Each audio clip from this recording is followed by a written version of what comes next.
Ya, jadi istri itu kan memang tadi ya seperti hatinya itu lembut ya, seperti butiran kaca gitu kan. Kalau misalnya dia dikeraskan gitu, mendapat sesuatu kabar yang tadi ya mendadak, kemudian sesuatu yang membuat kacanya pecah gitu. Akhirnya tadi jadi atau layangan gitu kan. Akhirnya jadi putus gitu ya. Jadi memang harus talik ulur gitu ya untuk menghadapi seorang istri gitu kan. Kadang misalnya kita para suami ini harus mengerti kapan saatnya nih istri itu diulur gitu, tapi kadang saatnya ditarik gitu, tapi jangan sampai putus gitu loh.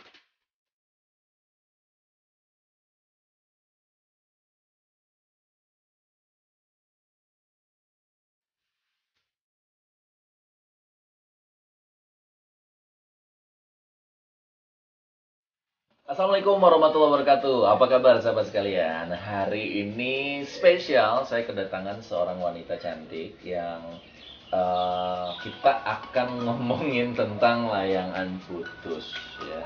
Dan ya, ya, ya.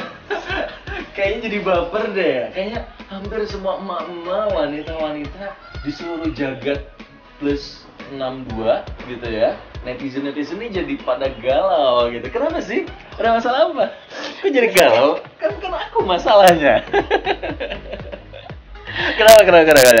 Saya kenalin, ini istri saya, Ina Agustina. Dan hari ini spesial, saya akan sharing sama teman-teman semua, juga istri saya. Biar nggak dari pihak laki-laki terus dong, kita harus tahu juga sebenarnya apa yang dirasakan oleh emak-emak, oleh kaum wanita ketika ada masalah-masalah tentang poligami, tentang layangan putus dan yang lain. Emang kamu udah baca? Emang kamu udah baca? Ya udah. Udah. Jadi ketika udah baca emang bener langsung kayak gitu, langsung ngelihatnya tuh natapnya tuh beda. Langsung cara ngomongnya juga kayak perasaan aku sedang baik-baik aja, langsung nggak baik gitu. Langsung ada kamu gini. Nah, aku sekarang mau nanya, waktu pertama kali kamu baca itu, apa yang kamu pikirin, apa yang kamu rasain? Iya ya, Masya Allah. Ya, pokoknya jadi kesel banget gitu loh. Jadi mikirnya tuh kayak yang aduh, aku yang mengalami gitu, gitu. Jadi aduh ya Allah, gue ngalamin gak ya kayak gitu gitu. Jadi ada perasaan takut gitu kan. Aku sempat bilang Tenang. jadi aduh yang takut gitu. Jadi Iya. jadi kayak gitu maksudnya, walaupun orang Mungkin aku ada potensi ya. sangat ya. Ya gimana? Apa sih maksudnya gimana? Ya jadi kayak kita yang merasakannya gitu kan, namanya wanita itu kan pasti lebih dominan itu perasaannya. Iya. Dan memang lebih terenyuh kalau mendengar cerita, kalau misalnya nonton film gitu. Iya, Untung Anda nggak suka nonton film ya. Padahal dia tuh ya sebenarnya lebih logis dibandingkan saya kadang. Saya tuh kalau misalnya nonton bareng nih sama istri saya, yang nangis saya, dia biasa aja gitu. Karena kalau Jadi kan kalau film itu kan bohongan. film bohongan. Tapi karena kisah nyata dia langsung Nah terhanyut gitu, ya. karena memang misalnya ini tulisan itu berdasarkan kisah nyata, akhirnya ya Allah bener ya, ada ternyata di dunia nyata gitu yang terjadi seperti ini gitu kan. Awalnya mungkin hanya itu mah cerita aja, itu film aja supaya booming, supaya apa gitu kan, misalnya tema yang diangkat itu poligami, tapi ternyata tuh ada realnya Tapi gitu. saya, sebelum kita masuk ke pembahasan kita ya, cuman kayaknya kita harus mengklirkan dulu, banyak juga yang akhirnya malah membuli, terus membuka-buka aib ya, maaf ya, terus juga akhirnya ngebuka, oh ternyata yang istri keduanya tuh dulunya gini, oh seksi ya, gini. Iya. Maaf ya, kalau saya sih ini di luar dari konteks memang pro atau kontra poligami atau apapun juga. Menurut saya kita nggak bijak banget ngejudge. Betul. Kalau menurut kamu gimana? Ya jadi gini, memang secara fitrahnya tadi ya, Ya, wanita pasti itu ada. memang langsung Sebel nyesek ya. gitu, sebel banget gitu ya. Kalau Manda mungkin langsung sebenarnya jadi sama suami gitu, ngomelnya, ngocehnya gitu. Kamu jangan kayak gitu ya, gitu. Aku dengerin. Kamu jangan kayak gitu ya. Kamu nanti kalau ada apa-apa ngomong misalnya kayak gitu-gitu gitu kan. Aku selalu ngomong saya. Ya, nah, tapi kalau misalnya di medsos itu memang sensitif gitu, karena itu kan sebetulnya media massa ya. Media massa itu memang jangan bawa hal-hal yang privacy gitu ya. Iya, Jadi kita iya. juga ketika mengeluarkan pendapat hati-hati nih gitu Hati-hati, kan. ada Memang undang-undang harus ITE-nya juga. ya, dan memang harus difilter juga gitu. Apalagi kan setiap apa yang kita bicarakan juga itu ada pertanggungjawabannya gitu. Benar. Hati-hati banget gitu, jangan sampai kita jadinya reaksinya yang memang malah membuat diri kita juga binasa ya, misalnya jadi Benar. menghancurkan diri kita pribadi karena misalnya kita jadi ada gil, ada iri dengki, ada cacian, makian. Padahal itu dalam Islam nggak boleh mencaci sesama seorang muslim. Iya, benar. Jadi itu hati-hati ya teman-teman semua. Walaupun mungkin saya paham, oke, kita sedih misalnya para wanita kayaknya semua sekarang sedang marah, sedang kesel gitu ya. Jadi suami-suami yang baik juga semua cowok sama gitu loh. Semua cowok nggak benar. Jadi kasihan gitu. juga ya. Jadi korban. Bahkan malam tadi juga kita jadi pembahasan tentang itu juga gitu ya. Jadi rame nih gitu. Rame nih. Atau di setiap tempat rumah tangga ya. Rumah tangga gitu. Jadi dibahas, tapi ada positifnya juga kalau kita ambil. Dan hari gitu. ini kita akan ngomongin sisi-sisi yang bisa kita ambil Betul. Bukan kita nggak mau mencampuri sesuatu, tapi kita mau ngambil hikmah dari cerita itu. Dan kita munculnya keviralan cerita itu ya. Muncul dari keviralan itu dan apa saja hikmah-hikmah yang bisa kita ambil. Nah, sekarang kita mau ngomongin itu nih, saya silakan apa nih dari sudut pandang wanita. Dari sudut pandang istri ya. Ya, istri ya, silakan. Ya, tadi para istri itu pertama memang harus logis ya, jangan pakai perasaan gitu. Kalau Manda juga tadi kalau ngikutin perasaan akhirnya jadi bete, jadi cemberut gitu ya, jadi buat akhirnya kita jadi nggak semangat melayani suami kita gitu. Dan akhirnya harusnya kan kita justru lebih semangat gitu untuk melayani, mempersembahkan yang terbaik untuk suami kita gitu kan. Tapi memang atas dasar ibadah dan mencari ridho Allah gitu. Jadi tetap logis, tetap kita harus menjalankan sesuai dengan hak dan kewajibannya suami istri gitu, biar memang rumah tangga kita juga jadi terjaga gitu kan. Dan yang keduanya kita jadi lebih perhatian gitu kan. Dari keviralan ini kita jadi nanya sama suami kita, atau suami jadi nanya sama istri gitu, sayang gimana sih menurut kamu tentang poligami, dan akhirnya kita membahas tentang namanya poligami. Tapi sebetulnya kita udah membahas ya sayangnya. Iya. Dan gini teman-teman, udah biasa ya, jadi nggak tabu lagi gitu betul, kan. betul. Jadi gini, sebenarnya yang masalah tuh menurut saya yang masalah tuh adalah ketika komunikasi itu tidak lancar. Betul. Itu bukan cuma ngomongin masalah poligami, apapun. Masalah keuangan, dapur, masalah pendidikan anak, bahkan juga di masalah urusan ranjang dan lain-lain. Itu tuh nggak boleh, misalnya suami nih nggak suka sama sama istri yang misalnya pelayanannya nggak bagus atau makannya nggak enak misalnya. Terus akhirnya suami malah cari lampiasan yang lain. Akhirnya udah deh, aku mah cari aja wanita lain di luar sana, tahu juga istri aku nggak bisa memberikan apa yang aku harapkan gitu ya. Kamu nggak ngomong, jangan-jangan sebenarnya ya, saya berapa kali gitu ya, ketika saya ngomong sama istri, dia siap kok berubah, dia mau kok untuk menjadi lebih baik gitu. Kadang laki-laki, karena maaf ya, kebanyakan laki-laki ini menurut saya pendiam. Betul. Nggak mau komunikasi, mudah akhirnya menyimpulkan sendiri. Padahal sebenarnya dan akhirnya mengambil keputusan sendiri dan tidak tepat kadang. Betul gitu. Walaupun memang sebetulnya kapasitas seorang suami sebagai kowam, sebagai pemimpin itu harus memutuskan. Tapi perjalanan untuk memutuskannya itu harus berdiskusi dengan istri, harus berdiskusi dengan yang ahli gitu. Aku tanya sama kamu, kalau aku suka nggak diskusi sama kamu? Suka banget. Jadi kita tuh hampir nggak ada yang kita terbuka gitu banget ya, gitu dari komunikasi. Masalah keuangan, dari masalah apa, tapi tetap koam itu, yang namanya kepemimpinan itu tetap di laki-laki. Kita bisa diskusi, tapi nanti yang memutuskan jangan istri. Ini ada juga di luaran sana justru susis. Suami takut istri. Pokoknya istri yang ngurusin ini, bahkan suami pun dijatah. Ini sekarang sedang viral juga kan. Jadi pada pelukan gitu, suami dan suami gitu. Aku juga dijatah, rekeningku cuma segini gitu, istriku yang. Menurut aku gitu juga kayak gimana ya? Iya gitu. Ini yang harus diperhatikan oleh pasangan suami istri ya. Ini apalagi yang baru-baru menikah ya gitu. Ataupun yang sebetulnya 5 tahun pertama pernikahan, kemudian 10 tahun ya, 10 tahun pernikahan. Mereka juga harus sama-sama bertanya kembali, kemudian memulai kembali visi misi apa gitu, karena memang setiap tahun itu, setiap 5 tahun pasangan itu pasti berubah. Bahkan gitu. katanya di 5 tahun pertama itu paling berat ya. Di 5 tahun pertama pernikahan itu paling berat. Jadi harus cek 8 tahun. Kita 8 tahun sama ya. 5 tahun pertama itu luar biasa ya. Ya kita harus sering ngomong gitu. Sukanya seperti apa sih? Kamu tuh sukanya kayak gini. Kamu nggak suka ya kalau kayak gini. Terus aku harus kayak gimana dan gitu. Emang setiap tahun atau setiap 5 tahun tuh emang berubah ya. Jadi ngomongin ta'aruf itu tuh nggak bisa ta'aruf, hitbah, nikah, udah terus kita merasa kenal dengan istri kita. Enggak, ta'aruf tuh seumur hidup bahkan. Ya, apalagi dengan hadirnya seorang anak. Nah, gitu kan. Gimana sih, saya? Jadi itu gini. kayaknya juga yang sekarang jadi rame juga gitu. Ya, bisa jadi gitu ya. Suami mencari pelampiasan lain, baik itu hobi atau misalnya will ya, wanita idaman lain, karena memang istri terlalu sibuk dengan anak-anaknya gitu. Dan pikirnya seorang istri itu ketika saya mendidik anak-anak, ketika saya merawat anak-anak, ketika saya mengurus anak-anak dari bayi, dari melahirkan, menyusui sampai dia besar, sampai sekolahnya diurus, itu bisa memberikan kebahagiaan pada suami. Nah, ternyata suami itu nggak kayak gitu. Beda cara Suaminya berpikirnya. juga tetap butuh perhatian. Jadi yang dirawat itu ya istilahnya ada bayi besar. Nah, itu yang tepatnya ya.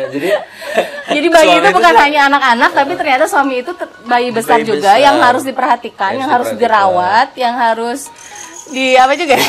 dimanja dan dilayani gitu kan. Jadi dengan adanya anak nggak bisa seorang istri bilang ya udah deh kamu harus paham dong, harus ngerti Betul, dong. betul. Udah, kamu sekarang ini aku harus tidur selalu dengan anak-anak Nah, aku. itu tadi. Aku harus ini malamnya akhirnya tidak ini.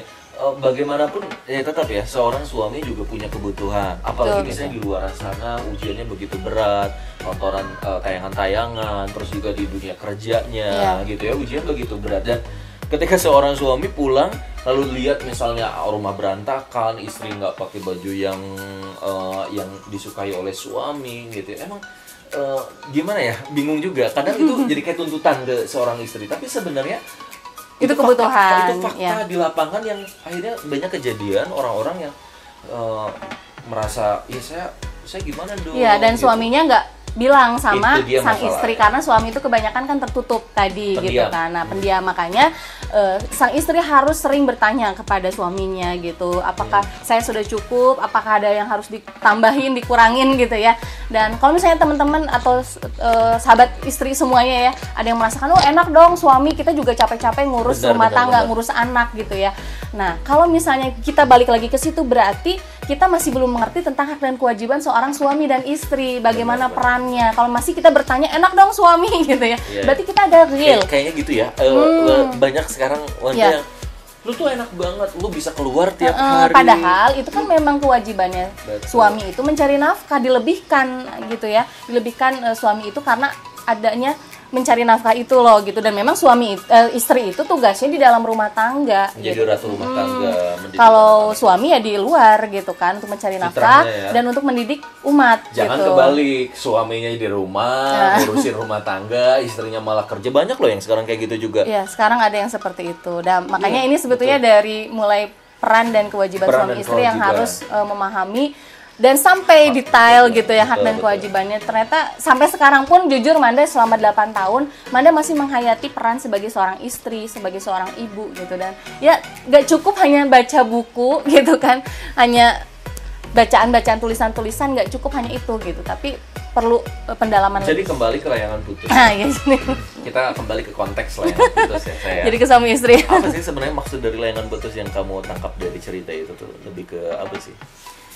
Ya, jadi istri itu kan memang tadi ya hatinya itu lembut ya, seperti butiran kaca gitu kan. Kalau misalnya dia dikeraskan gitu, mendapat sesuatu kabar yang tadi ya mendadak, kemudian sesuatu yang membuat kacanya pecah gitu, akhirnya tadi jadi atau layangan gitu kan, akhirnya jadi putus gitu ya. Jadi memang harus tarik ulur gitu ya untuk menghadapi seorang istri gitu kan. Kadang misalnya kita para suami ini harus mengerti kapan saatnya nih istri itu diulur gitu, tapi kadang saatnya ditarik gitu, tapi jangan sampai putus gitu loh. Benar. Mendidik istri itu gitu. Dan ketika dia sudah putus, dia udah jadi berat ya, udah ini ya. Nah itu, dan kewajiban suami itu juga mendidik. Kalau tadi ya kewajiban istri selain merawat anak-anak, mendidik anak-anak, si istri juga harus melayani, merawat kebutuhan suami gitu. Nah, tapi kebalikannya, suami juga punya kewajiban mendidik istrinya gitu kan, dengan ilmu, dengan pemahaman Benar. gitu kan, supaya sama antara suami dan istri pemahamannya. Iya, jangan sampai jomplang ya. Jadinya nggak nyambung. Suaminya misalnya udah keliling dunia, atau tahapannya suaminya udah udah Turki misalnya ya, istri yang nggak diajak. Itu Tet. Ya, aku ajak kamu kan waktu ke Turki. Iya. Ya ke Jepang aku ajak juga kan, umrah juga ajak ya. Yang nggak diajak waktu itu ke Eropa. Jadi memang kebersamaan itu harus penting ya. Iya, Second iya. honeymoon lah penting, second honeymoon penting. Nah, ini juga penting ngomongin second honeymoon. Jadi gini, jujur ya, yang kalau aku rasain sebenarnya ada titik kebosanan. Nah, dan itu menurut saya juga wajar. Bahkan mungkin wanita juga Iya. ada titik kebosanan. Betul. Ya. Namanya manusia tuh kayak gitu. Namanya manusia. Tiap hari ketemu, bajunya misalnya itu lagi, terus ya orangnya juga itu lagi. Maka penting yang namanya variasi. Betul. Penting yang namanya kita bukan cuman membangun cinta ya. Kalau ngebangun itu kan udah nih ngebangun Iya, nih, tapi merawat. juga merawat. Menyiramnya. Saya kemarin baru aja benerin rumput ya. Rumput nih udah baru 6 bulan kering karena panas. Karena kita jarang ada yang nyiramin. Kebanyakan orang tuh mudah untuk menanam tapi tidak bisa untuk menyemai dan juga untuk merawatnya. Memeliharanya ya. Nah, merawat cinta antara suami dan istri menurut saya penting banget. Ada orang yang sampai seminggu sekali harus jalan bareng sama istri. Betul. Without Couple time anak, ya. without children Child ya. without child. Jadi benar-benar harus berdua ngomong komunikasi, bisa sebulan sekali gitu, nggak harus jauh. Iya, betul. Tapi yang penting itu butuh Gak harus mengkalibrasi cinta. mikirin kerjaan misalnya ya cucian kalau butuh ibu-ibu. mengkalibrasi cinta saya. Karena di luaran sana kalau ini komunikasinya nggak lancar gitu, apalagi nih suami sibuk kerja, istri sibuk kerja, anak-anak juga sibuk, pulang habis waktu ya kan. Iya. Akhirnya di situ menurut saya cinta terkikis. Betul. Suami akhirnya nausudar ini kenapa ada Phil dan Will gitu ya, pria dan wanita yang lain. Suami butuh ngomong, istri nggak punya waktu. Betul. Sama istri pun butuh curhat karena di pekerjaan misalnya banyak atau seperti apa, butuh curhat, capek tidur, akhirnya juga nggak ada waktu gitu. Sabtu atau Minggu juga ada lembur. Iya. Apa yang terjadi? Akhirnya di sana terus ada nih mulai nih ada setan tuh berbentuk wujud manusia, di mana dia kok dia perhatian, betul. ngasih makan, ngasih pujian, dan itu yang disukai oleh wanita atau disukai oleh Iya, laki-laki? itu memang fitrah manusia Itu gitu fitrah kan. manusia, dan itu dia tidak dapatkan dari pasangannya. Akhirnya dia merasa cocok, nyaman dengan yang lain. Kalau saya melihat ya dari cerita itu nggak mungkin cuman dalam sehari 2 hari langsung berubah jadi seperti itu. Iya. Ini pasti menurut saya ya 6 bulan sampai 1 tahun atau bahkan juga sudah bertahun-tahun sudah ada komunikasi antara si laki-laki sama istri keduanya. Mungkin saja. Kalau menurut saya sih, karena Tapi intinya semua permasalahan suami istri itu memang pasti dimulai dari riak-riak gitu, Betul, dari betul. bui-bui gitu kan. Makanya jangan dipendam, tapi diceritakan pada waktu yang tepat. Nah, Benar, misalnya saat di kamar, saat berdua gitu. ada namanya pillow diceritakan. talk ya. Pillow talk. Pillow talknya Komunikasi bawah bantal ya. Jadi Bukan di bawah bantal, harusnya di atas bantal ya. di atas bantal. Lalu nanti tidur ya. Jadi sebelum tidur tuh ngobrol. Jadi kalau bisa dalam sehari itu harus selesai masalahnya, jangan dibawa tidur gitu. Ketika ada hal-hal yang mengganjal, saling meridokan gitu kan. Itu memang sunahnya seperti itu. Bahkan gitu. dalam penelitian seorang anak itu harus dipeluk 30 kali dan istri juga harus dipeluk minimal 20 kali per hari. Wah. Itu artinya apa? Touching juga penting ya. Iya, betul. Semakin kita sudah menikah, kadang udah punya anak apa Iya. sih, nggak usah deh, ngapain Iya, juga iya, sih iya. kita peluk-pelukan kayak masih muda aja. Padahal itu yang ngebangun cinta kita. Saya terharu ya, saya ngelihat ada seorang suami istri, nenek-nenek sama kakek-kakek jalan berdua terus pelukan, ya Allah, saya bilang so sweet banget gitu loh. Karena mereka masih Merawat cintanya ya. merawat cintanya, dan itu penting banget gitu. Itu penting banget gitu. Iya. Ya gitu ya. Jadi intinya memang suami istri itu menjadi ujian bagi masing-masing Benar. pasangannya gitu kan gitu. Bagi istri, suaminya adalah ujian terbesarnya. Bagi suami, istri itu ujian terbesarnya, karena kita tuh saling deket ya. Ikatan suami istri itu paling kuat, paling deket gitu. Kalau mana bilang sebetulnya Masya Allah gitu ya, antara suami istri itu makanya misalkan galizo gitu, ikatan yang sangat kuat gitu. Karena memang kita itu diperintahkan oleh Allah untuk sama-sama beribadah dengan peran yang berbeda gitu kan, dengan mendapat pemahaman yang berbeda, namun harus satu tujuan gitu ya. Di sini beratnya gitu kan. Makanya ada prinsipnya itu 50-50 gitu. Win-win solution gitu kan. Jadi jangan dua-duanya ego, tapi sama-sama yang satu menurunkan ego, yang satu juga membalanskan gitu. Akhirnya jadi seimbang. Jadi kamu setuju sama poligami? Nanti kita akan jawab di session kedua. Oke.